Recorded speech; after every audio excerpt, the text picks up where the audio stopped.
Marcão entrou no Fluminense para ser uma solução temporária. 10 dias depois, o clube tomou uma decisão que pouca gente imaginava quando Zubeldia deixou o comando: parar de procurar treinador.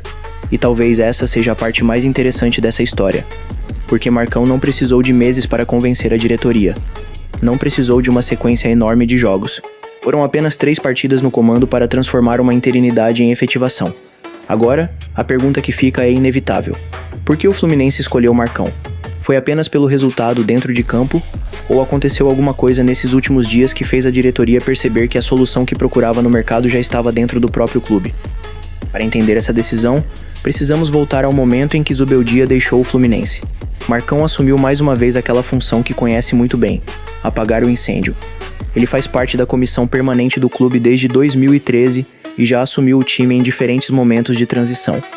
Portanto, inicialmente, não existia nenhuma revolução. Era o Fluminense recorrendo novamente a alguém que conhece o clube, conhece o elenco e poderia manter o time funcionando enquanto a diretoria avaliava o próximo passo. Só que o primeiro desafio de Marcão estava longe de ser tranquilo.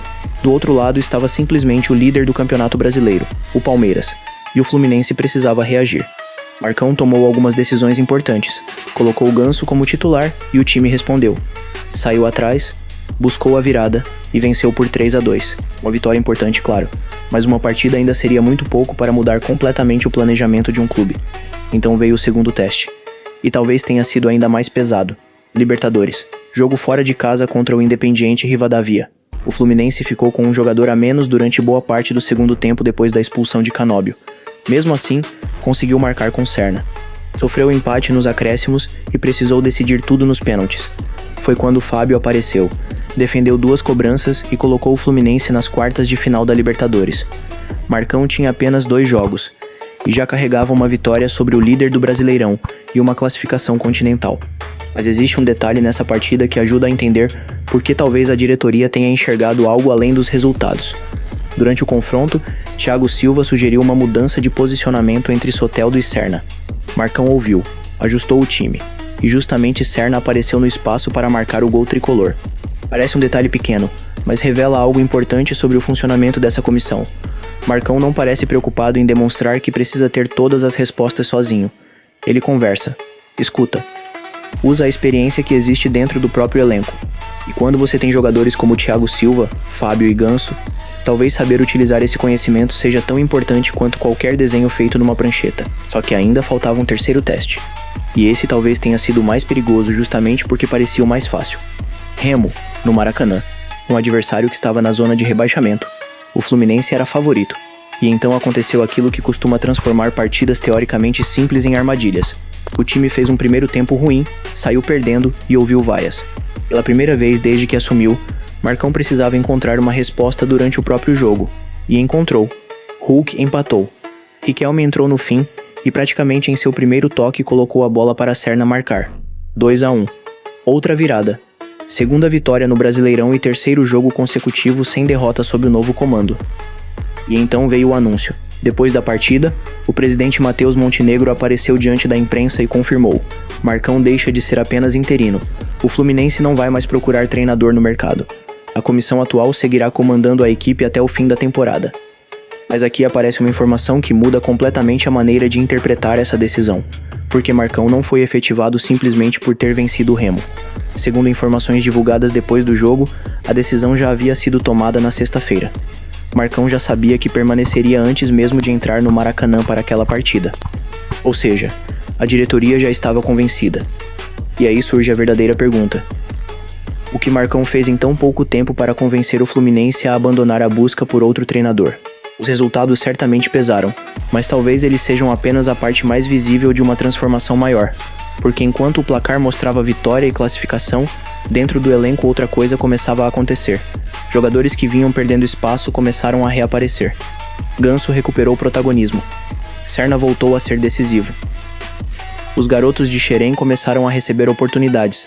O próprio Marcão deixou claro depois da vitória sobre o Remo que pretende utilizar os jovens sempre que eles mostrarem nos treinamentos que estão preparados. E talvez seja exatamente aí que começa a aparecer a resposta. Porque o Fluminense pode não ter escolhido Marcão simplesmente porque ele venceu 3 partidas. Talvez tenha escolhido porque, em poucos dias, ele conseguiu fazer o mesmo elenco parecer diferente. Só que existe um risco enorme nessa decisão. E é justamente esse risco que pode determinar se o Fluminense encontrou seu treinador, ou se está apenas sendo levado pela empolgação de uma sequência positiva. Só que é exatamente aqui que a decisão do Fluminense começa a ficar realmente interessante, porque efetivar Marcão depois de 3 jogos pode parecer uma escolha óbvia quando você olha apenas para os resultados. Vitória sobre o Palmeiras, classificação na Libertadores e virada contra o Remo. O problema é que futebol não permite analisar uma decisão importante olhando apenas para uma sequência positiva. A pergunta que realmente importa é outra. O que acontece quando essa empolgação passar? Marcão conhece o Fluminense como pouquíssimos treinadores poderiam conhecer. Ele faz parte da comissão permanente do clube há anos, conhece o ambiente das Laranjeiras, sabe como funciona Xerém, e principalmente, não precisou chegar tentando descobrir quem são os líderes daquele vestiário. Isso provavelmente ajuda a explicar por que a resposta foi tão rápida. Mas existe uma diferença enorme entre assumir um time durante uma crise e comandar um projeto até o fim da temporada. Agora, Marcão deixa de ser o homem chamado para apagar o incêndio. Ele passa a ser o responsável pelo que acontecer daqui para frente. E talvez a primeira mudança esteja justamente na forma como ele está utilizando o elenco. Ganso voltou a ganhar protagonismo. Serna recuperou importância e participou diretamente dos resultados recentes. Contra o Remo, Marcão colocou Júlio Fidelis depois da lesão de Samuel Xavier e também deu oportunidade para Riquelme, que participou do gol da virada. Depois da partida, o treinador deixou claro que pretende utilizar os jovens sempre que eles demonstrarem nos treinamentos que estão preparados. Isso cria uma diferença interessante em relação ao momento anterior.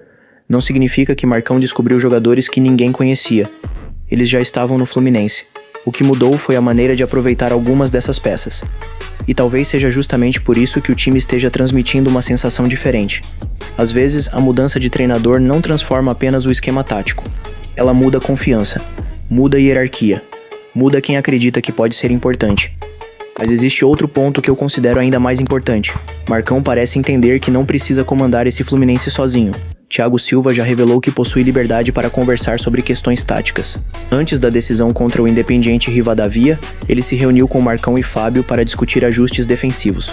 Durante a partida, Thiago identificou um espaço, sugeriu a inversão de Serna e Soteldo. Marcão aceitou. E pouco depois Serna apareceu justamente naquele setor para marcar. Isso diz muito sobre Marcão, porque existem treinadores que enxergariam uma sugestão vinda de um jogador como interferência. Marcão parece enxergar como ferramenta. E quando você tem Thiago Silva e Fábio dentro do elenco, ignorar toda essa experiência talvez fosse desperdiçar uma vantagem enorme. Então começa a surgir uma estrutura interessante. Marcão comanda de fora. Thiago Silva lê o jogo de dentro. Fábio enxerga praticamente todo o campo do gol. Ganso organiza com a bola. E os jovens começam a entrar em um ambiente cercado por jogadores extremamente experientes. Inclusive, essa participação coletiva já vinha sendo apontada publicamente como uma característica interessante desse novo momento do Fluminense. Só que agora vem o problema. Enquanto Marcão era interino, praticamente tudo que acontecesse de positivo seria visto como lucro. Ele entrou para estabilizar o time. Não havia obrigação de apresentar imediatamente um projeto definitivo. Agora isso acabou. Marcão foi efetivado.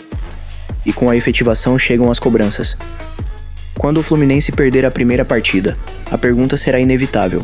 A diretoria se precipitou? Quando vierem 2 atuações ruins, alguém vai perguntar se 3 jogos realmente eram suficientes.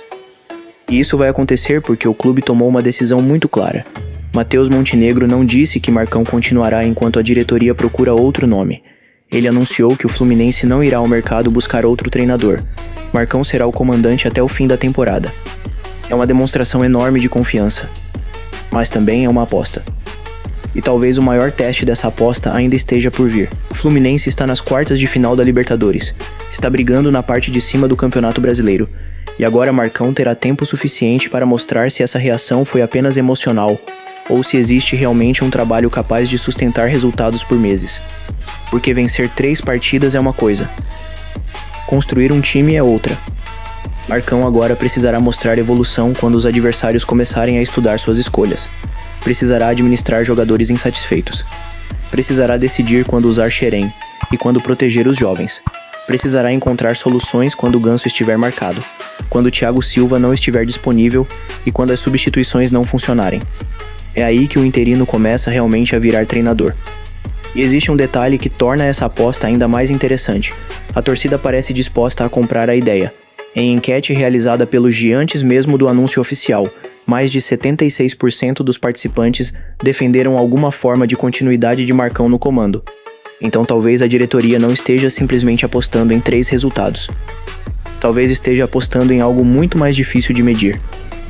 Ambiente, identificação, confiança, conhecimento do clube e capacidade de fazer jogadores que já estavam ali voltarem a acreditar que podem ser importantes.